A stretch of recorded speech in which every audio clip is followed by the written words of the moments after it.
News HD में हूं यासीन और मैं हूं नाइला भट्टी। शामिल करते हैं अब तक की अहम खबर शामिल करते हैं कोयटा सेक्रेटरी ऑफिस से हमारे साहिबान न्यूज के नुमाइंदे आबिद उमर की रिपोर्ट के मुताबिक हुद्दा स्पोर्ट्स एक्शन कमेटी के चेयरमैन नियाल बलोच, सरपरस्त आला मोहम्मद जमाल लांगू, मीर ताहिर लहड़ी, अब्दुल्ला रिंद, मामा मनीर मेंगल, मोहम्मद सादिक लांगू, मोहम्मद उमर, मोहम्मद शही, मास्टर अमीनुल्लाह और हबीबुल्लाह रिंद ने डायरेक्टर जनरल खेल डॉक्टर यासर खान बाजही से सेक्रेटरी ऑफिस में मुलाकात की।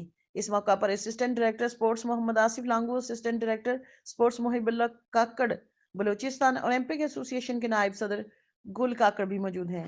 स्पोर्ट्स कॉम्प्लेक्स में खिलाड़ियों और मुख्तलिफ ग्राउंड जिसमें cycling, velodrome, football clubs, swimming pool, boxing, football ground की बंदिश और खराब ट्यूबवेल, ज़ेर तामीरी मिनी फुटबॉल ग्राउंड्स और दीगर मसाइल के हवाले से तबादला ख्याल किया गया। डॉक्टर यासर खान बाज़ही ने कहा कि खिलाड़ियों के मसाइल तरजीही बुनियादों पर हल करने की हर मुमकिन कोशिश करेंगे। उन्होंने हुद्दा स्पोर्ट्स कमेटी के रजाकारों की कारकर्दगी को सराहा और फुटबॉल ग्राउंड के खराब ट्यूबवेल को फौरी तौर पर मुरम्मत करने की अहकामात जारी किए।